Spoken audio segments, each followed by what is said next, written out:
L'évangile triangulaire, deuxième partie. Dans la première partie, nous avons découvert le cadre de l'évangile du triangle, une manière de comprendre l'ordre divin révélé dans la Bible. Nous avons vu que Yahweh est le seul créateur au-dessus de tout, avec une famille céleste, les êtres spirituels et les Elohim, et une famille terrestre, l'humanité. Nous avons parlé de la hiérarchie des anges, de la rébellion de Lucifer et de la chute de l'homme qui a suivi.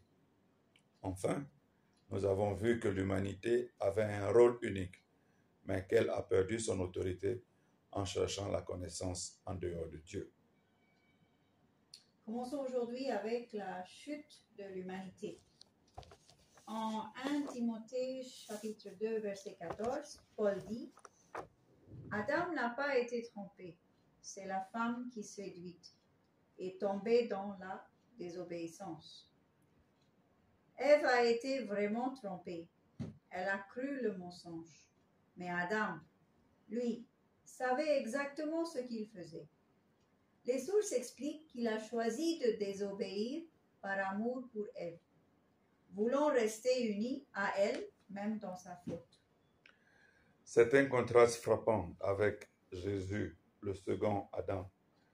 Lui aussi s'est uni à l'humanité, mais non pas pour tomber avec elle, plutôt pour la sauver et la relever. Adam a choisi de partager la chute. Jésus a choisi de partager notre condition pour nous racheter. Dès que Adam a péché, il a commencé à rejeter la faute. Sur Dieu d'abord, la femme que tu as mise auprès de moi, puis sur Ève. Le serpent, lui, n'avait personne à accuser. On voit déjà comment le péché corrompt la responsabilité et pousse à la fuite. En désobéissant, Adam a perdu l'autorité que Dieu lui avait donnée sur la terre. En obéissant au serpent, il a transféré cette autorité à Satan. C'est ainsi que Satan est devenu le Dieu de ce siècle, comme il est écrit dans 2 Corinthiens chapitre 4 verset 4, le prince de la puissance de l'air, ce qui est écrit dans Éphésiens chapitre 2 verset 2. C'est pourquoi Paul parle d'un voile sur les yeux des incrédules. Satan empêche les gens de voir la lumière de l'Évangile. Cela explique pourquoi, parfois, même si le message est clair, certains ne peuvent tout simplement pas le saisir. La prière devient donc essentielle, car seul Dieu peut briser ce voile. La rédemption par Jésus-Christ. Mais l'histoire ne s'arrête pas à la chute. Vient alors le tournant le plus dramatique et plus porteur d'espérance, la rédemption, centrée sur Jésus-Christ. Galates 4, versets 4 à 5 nous dit, « Quand le moment fixé est arrivé, Dieu a envoyé son Fils, né d'une femme, né sous la loi, pour racheter ceux qui étaient sous la loi, afin que nous soyons adoptés comme des enfants. Ce n'était pas un hasard, c'était le plan parfait de Dieu au moment juste. » Le travail de Jésus à la croix n'était pas seulement pour pardonner nos péchés individuels, mais pour réconcilier toutes choses, celles du ciel et celles de la terre, comme il est écrit dans Colossiens chapitre 1 verset 20. Son sacrifice répond à la rébellion de Lucifer et à la chute d'Adam, restaurant l'ordre de Dieu dans tout l'univers. Alors, le nouvel ordre après la croix.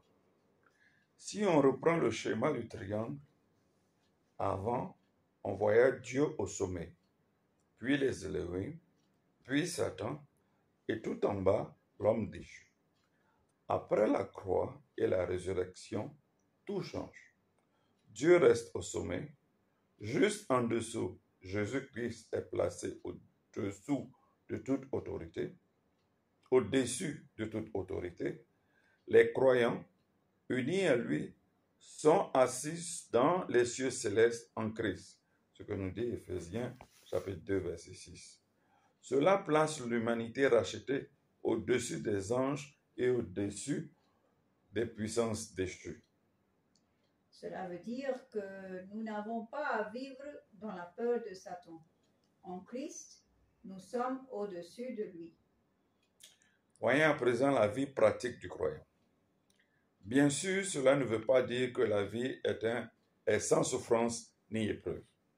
Nous avons toujours à assumer les conséquences naturelles de nos choix. Mauvaise alimentation, mauvaise finances mal gérées, etc., etc. Mais pour tout ce qui vient comme oppression spirituelle ou attaque injuste, la volonté de Dieu est la guérison, la restauration et la liberté.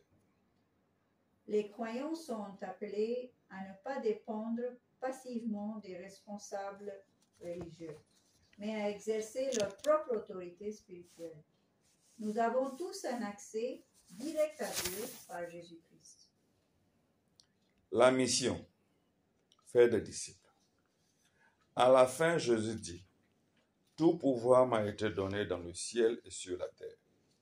Allez donc et faites de toutes les nations des disciples. » Ce que nous dit Matthieu 28, versets 18 à 19. Parce qu'il y a toute une autorité, il nous envoie donc avec assurance. Faire des disciples, ce n'est pas seulement amener quelqu'un à prier une fois, c'est l'accompagner dans un vrai changement de vie, de mentalité et de cœur.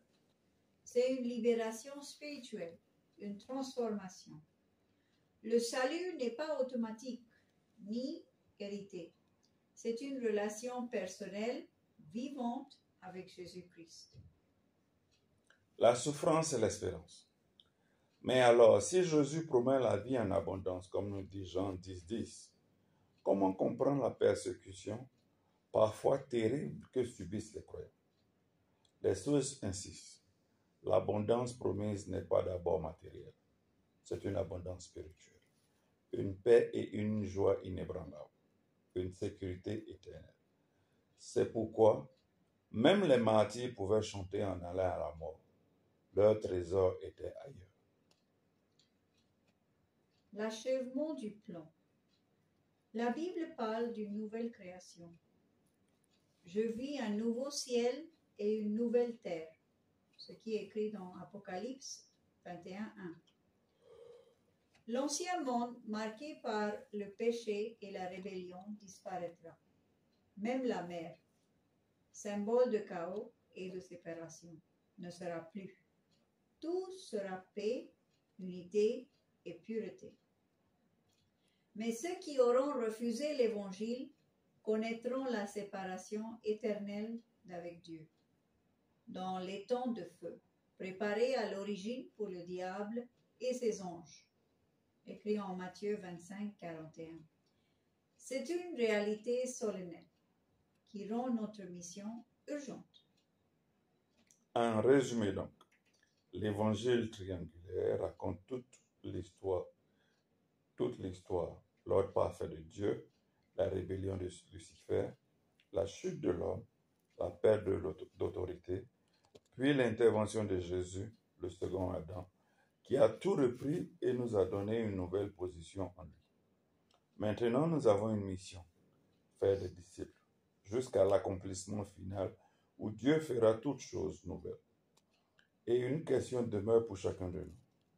Si la mort et la vie sont au pouvoir de la langue, comme nous dit Proverbe 18, 21, comment vas-tu utiliser ce pouvoir aujourd'hui? Tes paroles vont-elles refléter la vérité de Dieu et influencer spirituellement ton entourage? L'essentiel n'est pas seulement de connaître cette histoire, mais d'entrer dans une relation vivante avec Dieu à travers Jésus-Christ. Que Dieu vous bénisse. À la prochaine fois.